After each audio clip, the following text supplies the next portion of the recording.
Hello, welcome to RC Video Reviews. It's Redemption Day. I've got laser number 2. I know I put a short video up showing the results of the laser number 1 Maiden that went in pretty hard, not really repairable, for me anyway. Dave's gonna take a swing at it, but today's Redemption Day. We're gonna do a Maiden on this plane after a quick little build recap. And I can tell you one thing for sure right now, guys, if you're looking for a 3D flight, not gonna happen on this first segment. Maybe later today, if everything goes well, we'll get some fun flying in, but today it's gonna be a John old school Maiden.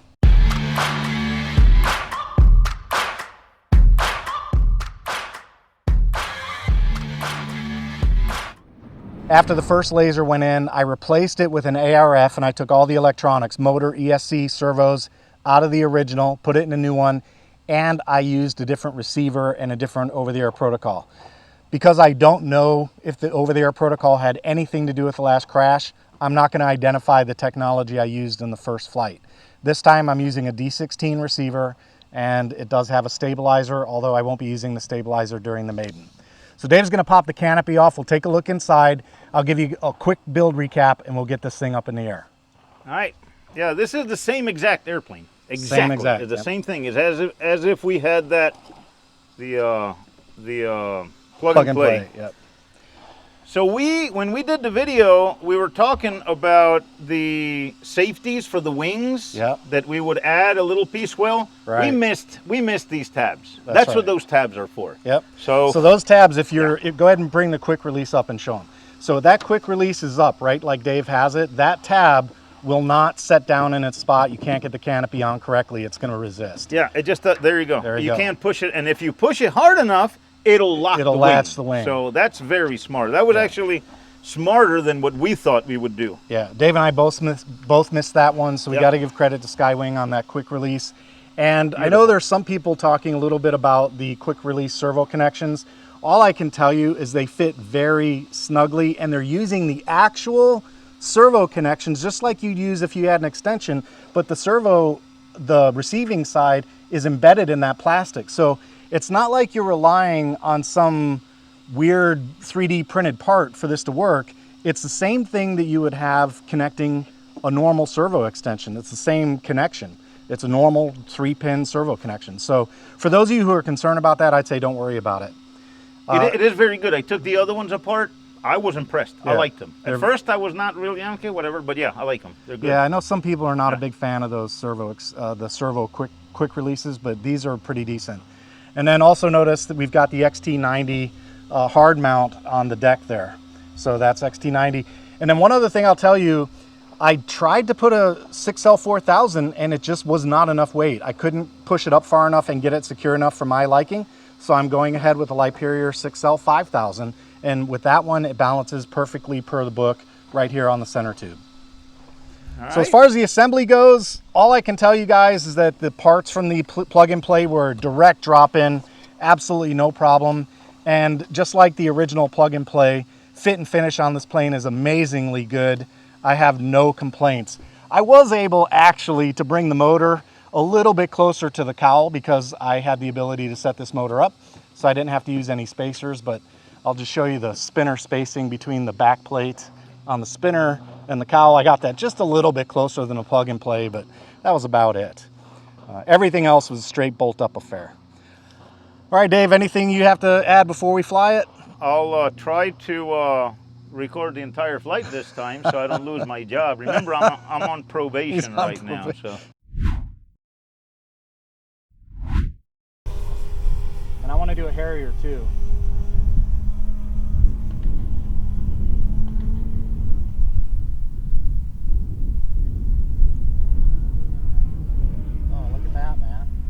Nice.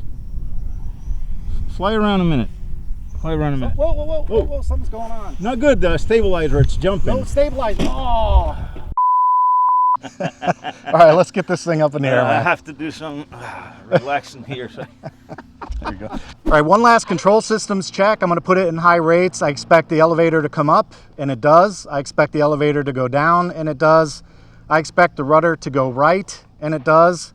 I expect it to come left, and it does. I expect the right aileron to come up, and it does. The left goes down, and now I expect the left to come up, and it does. and I'm gonna give it a bump of power, and we've got power. All right, we're ready to go. I'm gonna put it back into low rates, get it out on the runway, and we'll take off. You're a brave man, John. Having me film this again. But there you go. All right. Here we go, maiden flight of laser number 2. Fingers crossed, man. I'm not gonna lie, I'm a little nervous. I can't help you with crossing my fingers, but I'll cross my eyes for you if you want to. All right. Well, don't cross your eyes. They want to see you film. All right, here we go. Well, they see 2 films.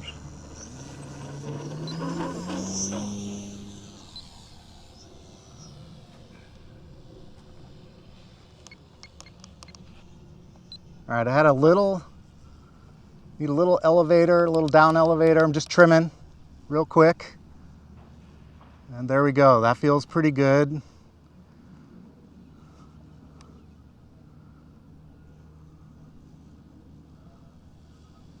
Flight logged.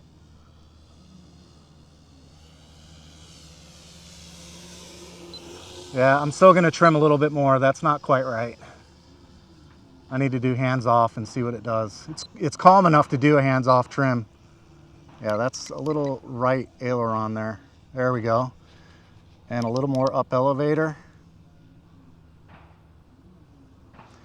These are book rates too. The low rates are per the book, and I actually use the pitch gauge off of my helicopter to set these.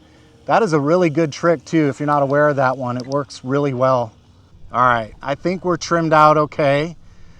Now I'm gonna go ahead and do some maneuvers, Dave. I'm gonna do a loop first. Okay. RF signal low. RF signal low, interesting. Let me check my RSSI real quick. You know what, I'm not gonna mess around. I'm gonna land and I'm gonna check and see what's going on. I got an RSSI hit, I just need to understand what's up. So we're gonna land it. I don't wanna play around with this one.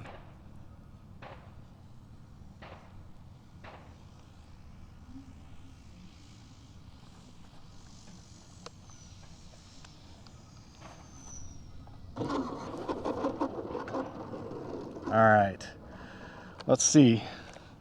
RSSI is 74. I think I have a screen set up where I can see the low value. And of course, low value on RSSI hit 42 dB. Okay.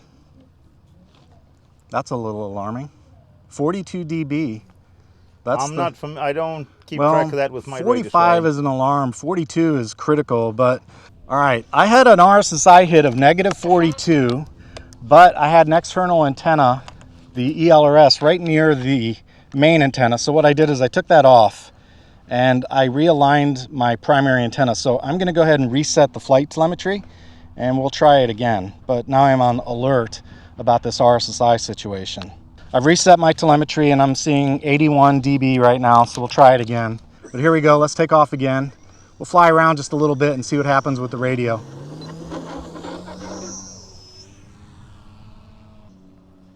Couple of clicks of trim for both the elevator and the aileron, and that was about it, so nothing dramatic. Just tells me the airframe is straight. What was that, Dave? I had a dragonfly on cue on the camera. Yeah. Okay, that was about the same distance as last time. I'm going to set it down and check my RSSI again to see what happened.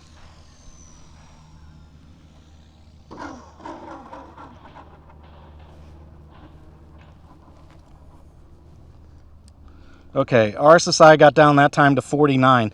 That's still a little bit lower than I'd like to see it, I'm not going to lie, but it's not critical, so I'm going to accept it.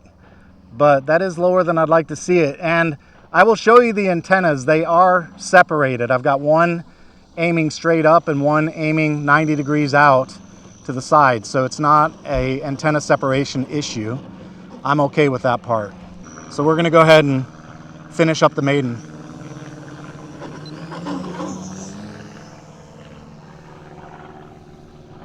All right, for the Maiden, I'm going to finish off by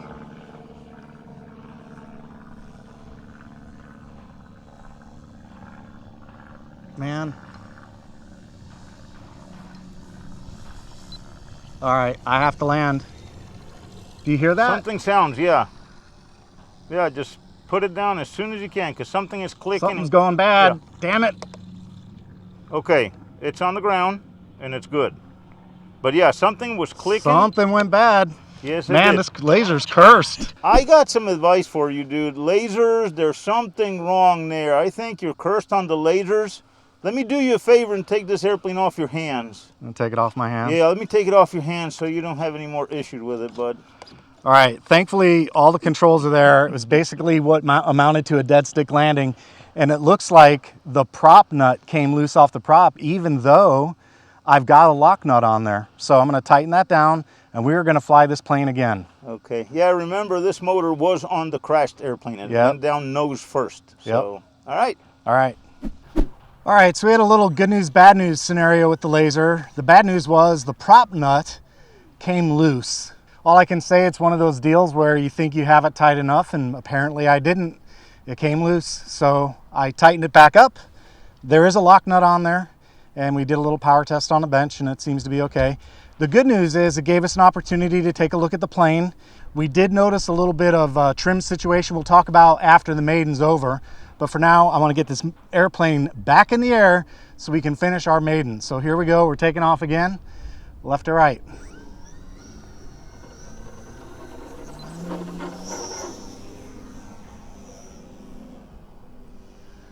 I'll tell you, when it's flying, man, this thing flies great. It's a beautiful plane, no doubt about that. Everything feels normal to me now, so I'm going to go ahead and start my maneuver. So Dave, we're going to do the loop first. Okay. And I notice we've got bogeys on the field too. All right, here we go. Here we go. We're coming around for the loop. I'm going to put it in high rates for the maneuvers. High rate.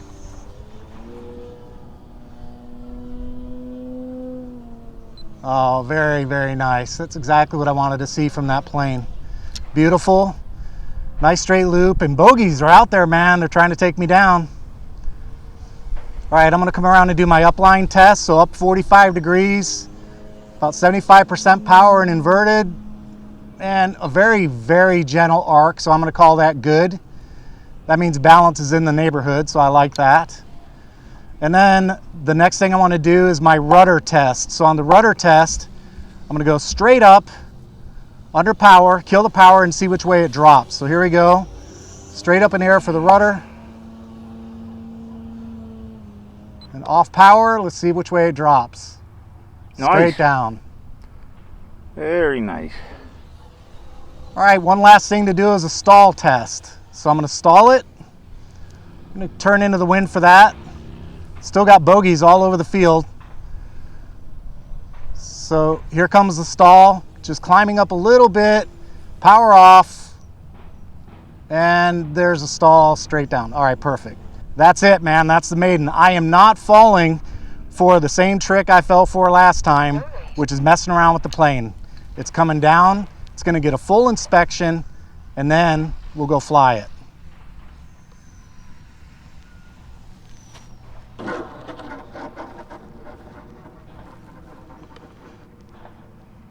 Nice. There we go. You know, I got to tell you guys, it's so tempting. I just want to fly the plane. So I want to take off again, but I've developed my Maiden process over the years, and the day I didn't follow it, I paid the price. That's why it's coming down now. All right, let's get it on the bench and wrap this video up. You know, I was hoping that you had some more problem with it, so you didn't like it, because then I could help you with that problem. Dave's on that chessboard again, man, moving the pawns around. All right. That's my boy. All right. I wouldn't expect anything less. Yeah, man. All right, I don't know if you guys are going to be able to see that or not, but my low RSSI value is -44, which to me, that's too low for line of sight. I did not go that far away. So I'm really not thrilled with that. I'm probably going to change the receiver and see if I get the same result. And for those of you who want to know about antenna placement, Dave's going to point for us, but there's two antennas on this receiver. It's an S6R. I've got one antenna right there, and then there's another one down at the bottom. Can you see it down there? Yeah, right here. It's aiming back aft toward the aft part of the plane. So there's really no excuse with that kind of separation for your signal to be low. All right, let's talk a little bit about what we learned. So obviously the first Maiden, I violated my own rules. I know You're supposed to fly the plane, make sure it flies, trim it, make sure you don't have any nasty tendencies of the aircraft in the air. And then after you've done that, my policy has always been get it on the ground and do a full inspection. On the first one, I didn't do that. On this one, we did a maiden. We were just getting ready to start the maneuvers and the prop came loose. That's a maiden. That's what maidens are for. It's to find those kinds of problems. Yep. So the laser, man, this one's been giving me a hard way to go, but the prop's on tight this time. It seemed to be okay. I didn't have any other issues. Dave's gonna talk a little bit about incidents and washout because I still have my radio on and I wanna point out the aileron. Do you see that? The starboard aileron right there where it meets the fuselage? Yep, right there.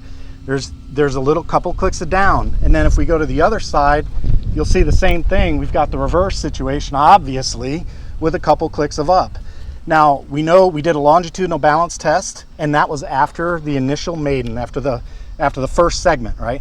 We brought it back to the bench and did a longitudinal balance test. We didn't see anything that we saw that we determined was problematic there. So Dave, tell us why wings will do that. So this right now, it's this way. I know you guys know, but just to go over to fly, the plane is flying straight like this right now, perfectly straight. Straight. And what we did, like John said, we did the a balance, a roll balance on the airplane. It's perfect. Yeah. But we do the next thing we need to do is look at the wings, make sure they're not warped, because this is heat shrink covering and they do warp a little bit. You got to check them. And yes, we found that this wing has just a hair of wash up, if that is a word, but basically it's twisted. The wingtip is twisted up. It's got this kind of deal. And the other one is straight. Mm-hmm. So that we need to do this to correct for that. Now there are many ways to correct it. We can just twist it a little bit and shrink the covering, and that'll take care of that problem. Or if this, we don't need to do nothing to it. It just looks like that, but it flies spectacular. So yeah, and this is normal on heat shrink covered airplanes. They change temperatures, humidity, all, and they tend to shrink a little bit and whatever, and get a little warped. So I've had to fix several of them from big names that have the same issue. And then another thing I noticed when I flew, when I got down on the ground, I noticed the elevator and it's still up a couple of clicks. So when you have the elevator pulling a little bit of trim down, so the idea was we're pitching the nose down, which meant while I was flying under about 50% power where it should have been straight and level, and the wind is moderate. Here's the wind. This is what we were looking for the other day. There's a little bit of a breeze, but it's moderate. It's not gusty. So here's the lesson on that. When you come down and you have up elevator pitch or down elevator pitch, that's an indicator of where your CG is. So right now, I've got some down elevator, which means it's probably just a touch tail heavy. Tail heavy. That means I can push my battery forward just a little bit. And if you noticed in the flight, Dave, I know you saw it. When you put it upside down, it actually did just the ever slight arc. Very small arc. So you may want to leave it that way. You might. But the point is that the plane is telling you stuff, right? Yeah. The plane is telling you right now, that's just a touch tail heavy. Yes. That's why you have to push a little nose down to keep it flying straight and level. Some guys like that. If you want to fly like that, we're not making a judgment call here. No. We're just telling you what to look for. Yeah. And how to analyze, right? That's what the goal here is, to tell you how to everybody analyze. decides what they like Right. best. You decide what works for And you. everybody's got the right to change their mind later on. That's also. right. Yeah. I've changed my mind. Oh, yeah. When I first started flying, I needed to see that arc. I needed it to come down because that's the way I felt comfortable. But as I started flying these, I realized that I really prefer something a little closer to neutral because that helps in inverted maneuvers and other things you're doing like knife edge. Oh yeah. So again, strictly a judgment thing, your call, not ours. That's We're just right. trying to help you analyze, that's all. That's What's all. going on. That's all. But it flies beautiful. It It's does. nice. It's great. It does. By the way, something else we didn't mention a minute. We did check to make sure the wings were plugged in, that there was the wings were plugged in properly, meaning there is no different incidence on one wing from the other one. We checked that from the back. We eyeballed it. We could put the incidence meter on it, but it's not necessary because we found the problem here. It's just a little twisted here. All right, so laser number 2 lives to fly another day, thankfully. Hopefully I'm over the laser curse and we'll get some good flying in with this plane. I can tell you guys after just a basic maiden flight, the plane is just stunningly cool to fly. Very neutral, very visible, easy to land. The landings, I mean, it took me nothing to get the landings down, and I enjoy the aircraft quite a bit. The size is just spectacular. It's not small, it's not huge. It uses one battery.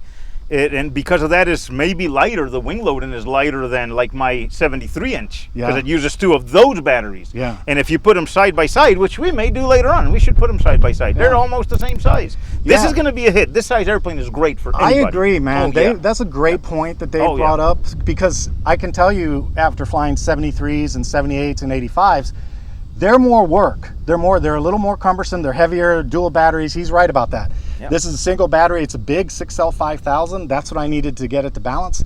And as far as visibility in the sky, and stability, I think this is a winner. I agree with you. I think this is a good choice. This is a winner. All right, guys, thanks for watching the video. If you like this kind of material, make sure you smash that thumbs up button, subscribe, and hit the notification bell so you know when new videos hit the channel. YouTube should be recommending another video for you right about now. That's all I've got for today. Take it easy. Hasta la vista.